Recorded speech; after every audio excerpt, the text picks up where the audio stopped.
Hey, this is episode 12 of Comic Sans. And this week we're taking a look at Ant-Man Volume 1, Second Chance Man, from Marvel, and it's about our favorite insectoid superhero, plus his daughter, and the Tony Stark apartment playset. And in our top 10 weekly pull list, we've got a book about a classic Jim Henson film. Hey, that's all coming up next on Comic Sans. Don't you know that you're a grown-up? No games, no puns. Not allowed if you're a grown-up. Hey, this is Comic Sans. As a Gen Xer, I spent most of my adult life without comic books or sans comics. In this weekly series, we share the experience of getting back into the hobby while exploring modern and classic comics. But George, what book are we going to take a look at this week? Well, this week on the roundtable, we've got Ant-Man Volume 1, Second Chance Man, published by Marvel, written by Nick Spencer, art by Ramon Rosanas and Jordan Boyd. Scott Lang isn't the world's best superhero. He isn't even the world's best Ant-Man. Heck, in the eyes of the world, he isn't even ahead of the Ant-Man who invented Ultron and joined the Masters of Evil. And that's saying something. But to this one little girl, his daughter, he's the best. And for her, he's got to get his life back in order the only way he knows how. By starting a security company with a ragtag band of D-list villains. Jason, this is a fun book that we're tying in this week because Ant-Man and the Wasp hits theaters this week, right? Which is actually a little movie. It is, right? So, you know, small little independent film, as we always say, from Marvel, but great film. Jason, I read this series. I know you had read it previously. I had, yes. Tell me what you pulled out of this. So, they say the title is Second Chance Man. Mm-hmm. He's third, fourth, fifth chance man. 17th chance, I think Tony Stark calls him, right? Yeah, Tony Stark said the 17th chance. Right. So what I got from this is that he's a well-intentioned guy. Sure. And he's capable of taking on a bad guy. He is good at shrinking, getting bigger, figuring out how to fight the bad guy. Mm-hmm. But he's got a lot of bad luck. A lot of bad luck, a couple of bad decisions. Bad decisions. You know, Scott Lang has been to jail, so Right. not the smartest guy in the shed. Right, and you know he just isn't taken seriously. You know, when he's trying to audition for a job, they think he's robbing them or trying to kill them. Even his ex-wife doesn't take him seriously. The other heroes don't take him seriously. Villains don't take him seriously. That's very true. There's that one villain in there who's like, dude, you're not my arch nemesis. It's kind of like out of the series Dr. Horrible sing-along blog where he's like, dude, you're not my arch nemesis. You know, it's that same kind of feel. Right. So, you know, he just has, you know, kind of a tough time at it, but makes the best out of it, I think. Sure. Mark, you read this. I know that you've enjoyed some Ant-Man stuff. I know your sense of humor after being around you for a while and everything. Right. This seems like it would fit up your alley. Yeah. What did you pull out of the book? I mean, I appreciate the fun and the silliness that's in it. There's a lot of little gags, like Ant-Man getting attacked, but the villain that's there, he's there for a different Ant-Man. So during the fight, you know, this comes out like, whoa, I don't think, you know, I've never met you before. I don't think I'm the guy you're looking for. No, it was Ant-Man. Well, when did it happen? Well, I was dead at that time, so it couldn't have been me. That's right. You know, I really appreciate that. And the fact that he's using toy apartment places and kids set to actually live in and entertain because he can shrink down, Sure, right? yeah. A lot cheaper than having to buy the real place. It's like that movie Downsizing, you know, where they shrink the people down, you know, to live in the small places to save on all those. It's got a lot of tongue-in-cheek humor. Tell me this. We've reviewed Deadpool recently. This kind of has... There's a little crossover and a little bit of that. Yeah, this kind of has that feel on the joke style. What do you say? They even mentioned the Dead Watcher again. Yes. So, absolutely. I mean, after having read that book, I was just thinking, like, where's the team up? Right. Yeah. No, Let's definitely. give us Deadpool, Hawkeye, and the Ant-Man. Yeah, I could definitely get into some Deadpool, Ant-Man banter. That would be some funny stuff, right?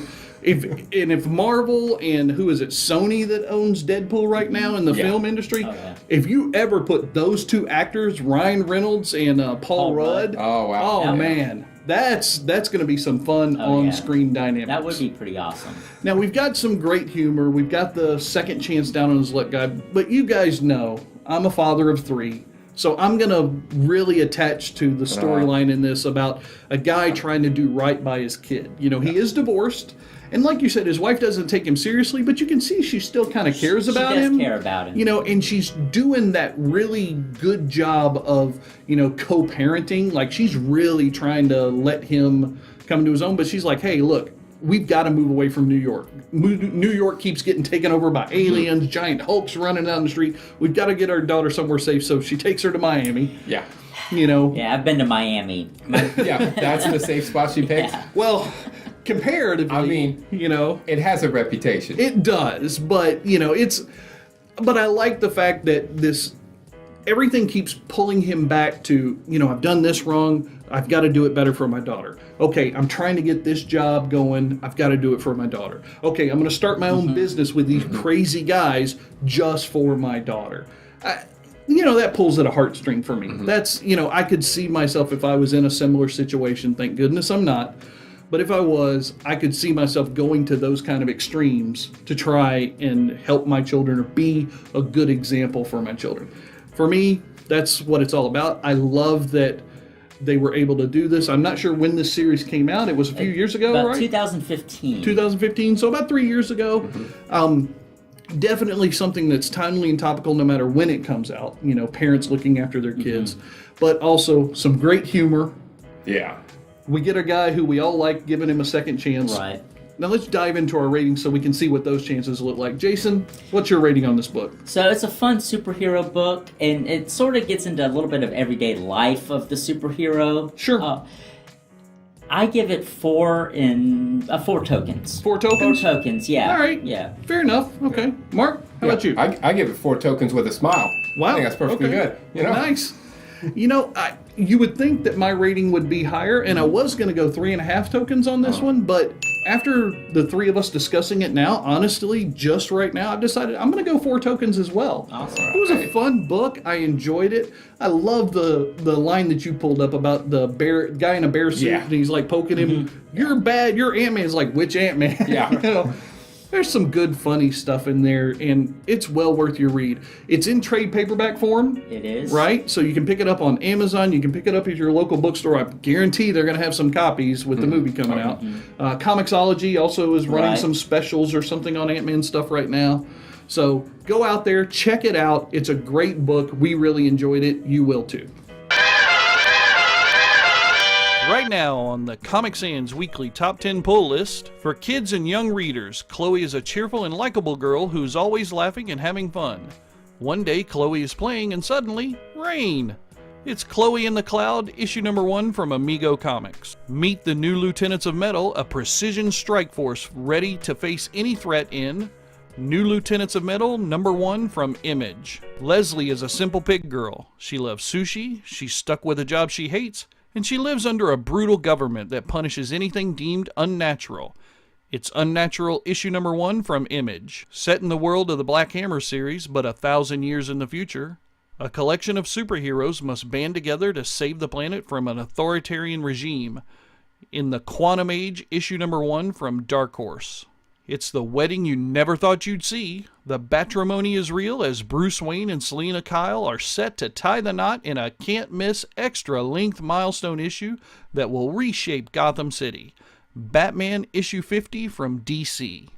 Writer Adam Smith and artist Alexandria Huntington present a new sequel to the classic 80s hit film in Jim Henson's Beneath the Dark Crystal issue number 1 from Boom Comics. The mother of monsters has risen, and she cries out to her children.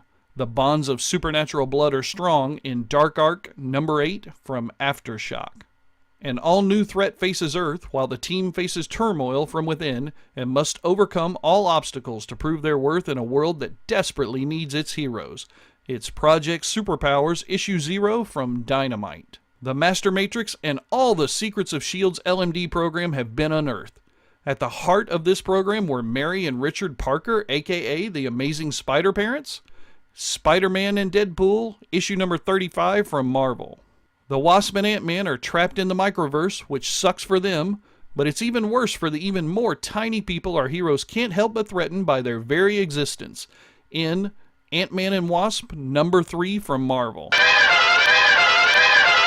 Alright guys, episode 12 in the books. We are just rocking and rolling.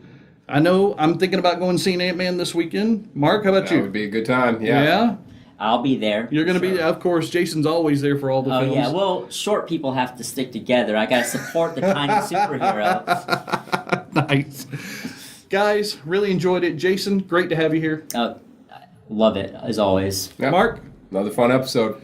guys, we'll see you next time. Don't you know that you're a grown up? Subscribe to Gen X Grown Up by clicking right here and enable notifications so you won't miss a thing. Use the comments down below to tell us what you think, and while you're there, a thumbs up would be great too. Please share this online wherever you hang out. Connect with GXG on social networks by clicking right here. Basically, life sucks as a grown up.